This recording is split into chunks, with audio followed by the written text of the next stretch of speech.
What is going on, everybody? This is Miles, aka the Political Introvert. Thank you so much for joining me today. Um, Appreciate the comments and the feedback for the last video. If you guys like the content, again, please like, share, and comment. Any feedback is wonderful. Thank you all to who provided feedback in the past. So I wanted to come on to give some good news and bad news. I'll start with the good news. Is that Tulsi Gabbard is finally back into the country today. Those who don't know, unless you've been living on the rock, Tulsi Gabbard's been in Indonesia for 2 weeks for her military training. She arrived here this morning, so it's definitely good to have her back. Fortunately, we have some bad news today. 2 more polls came out, and it looks like actually 3 polls are out. The YouGov poll and the NBC poll. 2 of the polls that are qualifying for the DNC has Tulsi at 1%, and the ones that are not qualifying mysteriously have her at 2%. So I'm just gonna say this is very disturbing and not surprising, but just very unfortunate. And not only that, I was on Twitter earlier today. Yeah, I gotta get some time off that because that site will just kill your brain cells. But and there's a trending topic going around that's saying Tulsi Gabbard not qualified party. It's a hashtag that's trending right now. And basically it's just some people who are celebrating that Tulsi Gabbard isn't on the debate stage. 9 times out of 10, my opinion is, I think it's mostly trolls and Kamala Harris, because they kept mentioning Kamala Harris though. So, I said this before and I'm gonna say it again. The treatment that Tulsi Gabbard has been getting is very, very disgusting. Let me remind you that Tulsi Gabbard is a soldier. She's been serving in the army, in the military for 16 years. She's been in Congress for 7 years. She's the most qualified candidate to run for the United States, for the president of the United States. And I'm gonna say the shit that she's been getting is just very disgusting.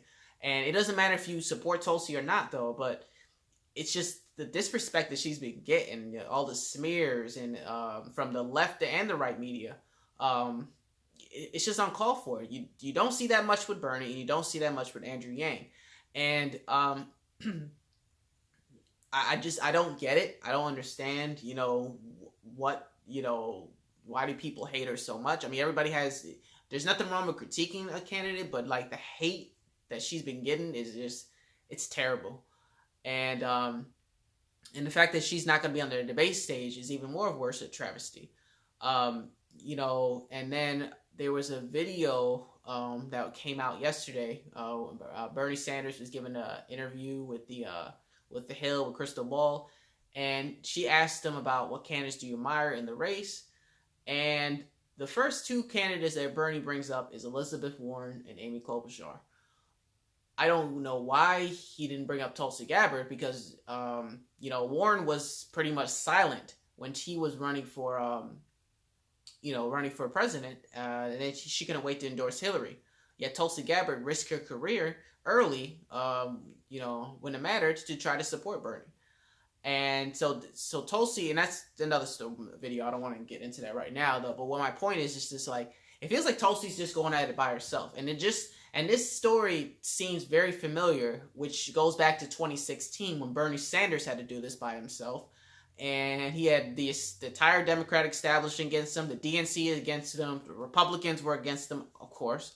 The media was against him. And out of everybody, Bernie Sanders knows how this feels. And the fact that he's, threw salt in the wound for Tulsi Gabbard, is very disappointing. And I know some people are going to say, well, what does it matter, though? And it's like, well, because if they're going to do it to Tulsi, what do you think they're going to do to you after they're done with Tulsi?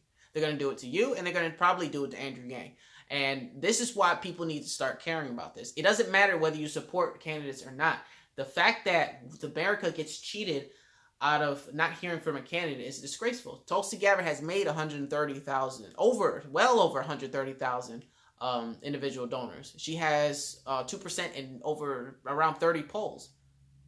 But yet, we're supposed to believe that the CNC improved polls, I believe there's only 10 that only came out. They were supposed to be 17. That was according to an email that Marianne Williamson sent to her supporters. Supposedly she didn't qualify for many of them, but in all the other polls she did qualify for 2%. I think that the polling, in my opinion, is irrelevant right now because we still have 5 months away.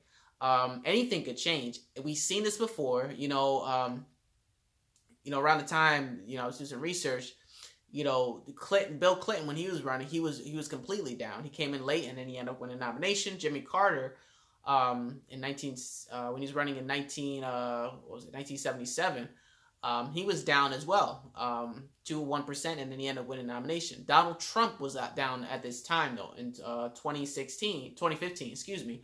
And he gained steam. Nobody thought he was, people didn't think he was gonna, do that well, and he ended up being president of the United States. So again, people don't underestimate people who are polling 1 or 2%, not just for Tulsi.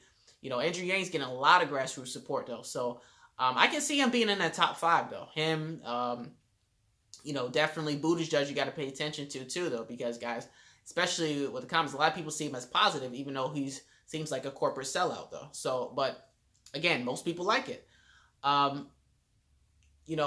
And the funny thing about it is that Tulsi Gabbard is actually, her average is, around the same as, or even better in some respects, of Cory Booker and Beto O'Rourke.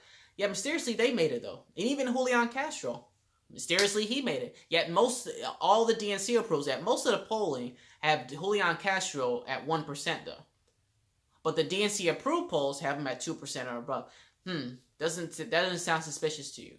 So to make a long story short, not a good day.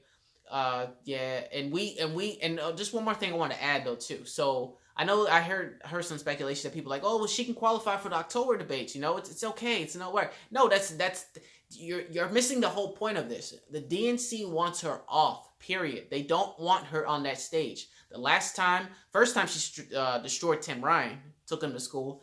Then she took Kamala Harris to school. Now, the next likely target will be Elizabeth Warren, and they be damned if that thing happens though, because Tulsi comes out she don't come out with no with a 2x4. She comes out with a bazooka. So it looks like she may go after Warren though too. So my theory is that the DNC does not want any of that. It already damaged Kamala because she's not even in double digits anymore. She's quote herself as a top tier candidate. Unfortunately, she's in polling at 7-8% on average though. So Kamala's struggling now. Warren's the next target likely. So of course the DNC doesn't want any of that. They got to make their corporate candidates look good. So my suggestion to Tulsi Gabbard, you gotta. I feel like you need to make your voice known. Because we don't want to forget that, because you have been the most searched Google candidate in both debates. So, please don't be silent on debate night. My suggestion, like I said, I'm just a little guy on YouTube though, but what I think, in my opinion, is that maybe you should hold it like a big event, like hosted by like Joe Rogan or Jimmy Dore, a major event to try to counter, the DNC's debate stage. That way your campaign still maintains momentum. Tulsi Gabbard still has a lot of support behind her though. So it's up to us to stand up and be there for her, because again, it's going to be pretty rough the next month or two because of the fact that she won't be in the debates. So hopefully it's not a doom or gloom. We just got to keep it moving, but we definitely need to call these DNC the DNC out, because again, if you think Tulsi's the only person you're going to go after, you better watch your back, Bernie and Yang, because they're going to go right after you next. They're already start doing it right now, because remember, they cheated Bernie Sanders out, pretty much out in the open in 2016, purging 200,000 voters off the rolls in New York. The shenanigans in Nevada, about 15 or more states, exit polls not matching their results. And every time, when they favored Bernie, the exit polls, Hillary mysteriously ends up winning. Even WikiLeaks revealed that, debate questions were given to Hillary all the time. You think they're not going to do that to Elizabeth Warren? They're going to try to, prop her up too. Think again. There's an article all going out saying that, Elizabeth Warren is, trying to court to the establishment. So if you think that 2020 is going to be any different, it doesn't matter how much Bernie Sanders has support. The point is if he doesn't know how to use it, then what is the point? Because they're going to cheat. If Bernie does not call this out, and by the way, he should call it out, because the last thing you want, even if, Bernie ends up being, on top between him or Biden, him and Warren, if he doesn't call this out, then the DNC is going to do it all over again. And guess what? You know what that means? If they cheat Bernie again, Donald Trump goes right back into the second term. So if it doesn't matter who you support, we have to call out the DNC for their transparency, period, point blank, no questions asked. Because again, if they can do it to Tulsi, they're going to do it to Bernie, they're going to do it to Yang, anybody who stands in the way of business as usual, they're going to try to wipe off the mat. So it's up to us as people to prevent that from happening. So there's my thoughts, guys. Let me know what you think in the comments below. And please like and share if you like anything, any of the content that's coming from this video. This is Miles, Political Introvert, signing